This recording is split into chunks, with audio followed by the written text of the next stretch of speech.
जींद की बात में आपका स्वागत है। मेरा नाम राजीव कुमार है। कल मैंने आपको कांग्रेस के कार्यालय की तस्वीरें दिखाई थी, जहां मैंने कांग्रेस पार्टी के जो सदस्य थे उनके ऊपर सवाल खड़े किए थे। लेकिन आज मीडिया साहब वीडियो देख लेना, आपके लिए है, क्योंकि 5 साल पहले आपने आकर यहाँ पर बहुत बड़ा वादा किया था। ये पानी जो है आप देख सकते हैं, सेक्टर 11 है और इसको पोस्ट कॉलोनी के नाम से, पोस्ट इलाके के नाम से जाना जाता है। हालांकि ये एरिया जो है पूरा हुड्डा के अंडर आता है। यहाँ की बात करें, जो सीवरेज व्यवस्था है वो बिल्कुल फेल है।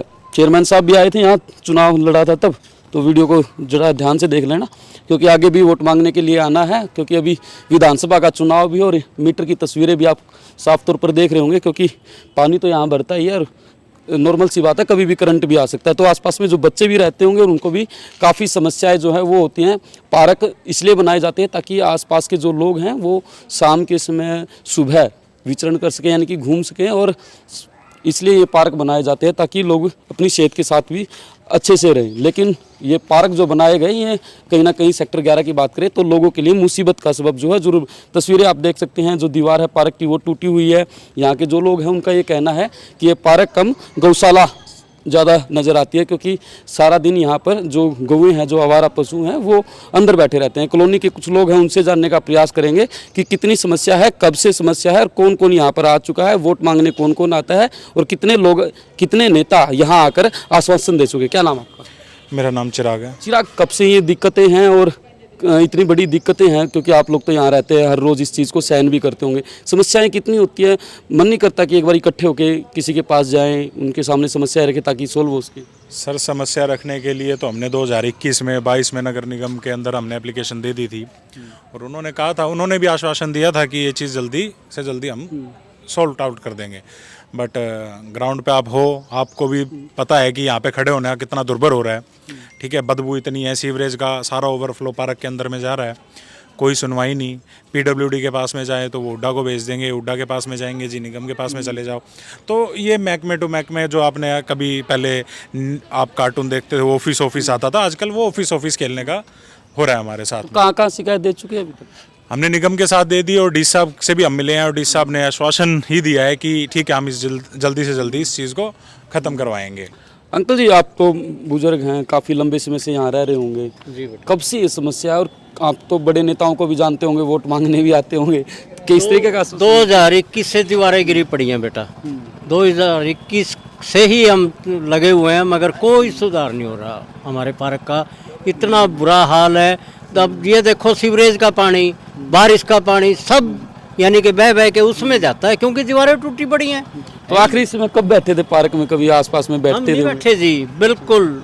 हमने 13 में ये प्रॉपर्टी खरीदी थी, उसके बाद कोई व्यवस्था ही नहीं है बैठने की। कहीं कोई साफ सफाई की कोई ना नगर परिषद करती है, ना हुड्डा करते हैं, कुछ नहीं। दोनों ही डिपार्टमेंट किसी भी प्रकार का कोई पेन नहीं ले रहे। तो मिड्डा साहब हैं, बड़े दावे करते हैं, जिनमें मेडिकल कॉलेज, पैरामेडिकल कॉलेज, नया बस स्टैंड बना दिया, बाखड़ा का पानी, कितनी सुविधाएं हैं, या फिर ये देखकर आपको लग रहा है कि जिनमें कुछ नहीं है? मिड्डा साहब को भी बहुत बार कह लिया, वो आए थे यहाँ इलेक्शन टाइम में, उन्होंने बल्कि आश्वासन दिया था कि ये साथ में जो आंगनवाड़ी का या जो भी प्लॉट खाली पड़ा है, इसको भी मर्ज करवाएंगे आपका, मगर अभी तक कुछ नहीं हुआ।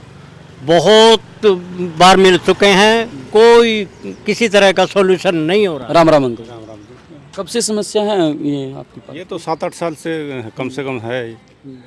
उससे पहले तो थोड़ा ठीक था, लेकिन 7-8 साल से तो बिल्कुल ख़राब हो गया। तो एमसी साहब से नहीं मिलते, जो आपके, जिसको आपने वोट दिया, चुना है? मिल लिया एमसी साहब से, आ भी लिए एमसी साहब यहाँ, हम पर्सनली मिले भी हैं, लेकिन यही आश्वासन देते रहे हैं, भाई काम करवाएंगे। अब आचार संहिता लग गई, आचार संहिता के बाद शुरू होगा, तो इसी तरह बस आश्वासन पे आश्वासन चलता रहा। तो अब है उम्मीद, विधानसभा का चुनाव आने वाला, फिर आएंगे लोग? देखो, उम्मीद के सारे चल रहे हैं। बिल्कुल, जींद के लोग उम्मीद के सहारे रह रहे हैं। मिड्डा साहब, वीडियो को देखते रहना और पूरी देखना, अभी तस्वीरें और भी बाकी हैं, क्योंकि अब मैं आपको पार्क के अंदर लेकर जाऊंगा और यहाँ की जो तस्वीरें हैं आपको ये हैरान कर देंगी, क्योंकि ये एक पोस्ट इलाके का पार्क है। पार्क मैं पहले भी बता चुका हूँ, लोग जो है पार्क जो बनाए गए थे वो लोगों के लिए अच्छी सेहत बनवाने के लिए, यानी कि लोग सुबह घूम सके, इसलिए बनाए गए थे। लेकिन ये तस्वीरें जो हैं कुछ और ही बयां करती हैं। ये पानी आप देख सकते हैं, क्योंकि अंकल जी भी बार बार कह रहे थे, और ये इससे अगला वाला जो हिस्सा है उसको जो है मिड्डा साहब ने जो है मर्ज करने की बात जो है यहाँ के लोगों को कही थी, और ये जो बात यहाँ के लोग ही बोल रहे हैं। तस्वीर में आपको दिखाऊं, एक दीवार तो वहाँ गिर चुकी है और दूसरी दीवार जो है वो गिरने के कगार पर आ चुकी है, क्योंकि जो ज़मीन है वो यहाँ पर बैठनी शुरू हो गई है। तो मिड्डा साहब आपसे रिक्वेस्ट है, क्योंकि आप जिले के विधायक हैं, हमारे भी विधायक हैं, और आपसे लोगों की उम्मीदें भी हैं, ताकि आप इन छोटी छोटी समस्याओं पर भी ध्यान दें, क्योंकि ये छोटी छोटी समस्याएँ आम आसपास के जो लोग हैं उनके लिए कहीं ना कहीं बड़ी हो जाती हैं। जिनकी बात के लिए राजीव कुमार की रिपोर्ट।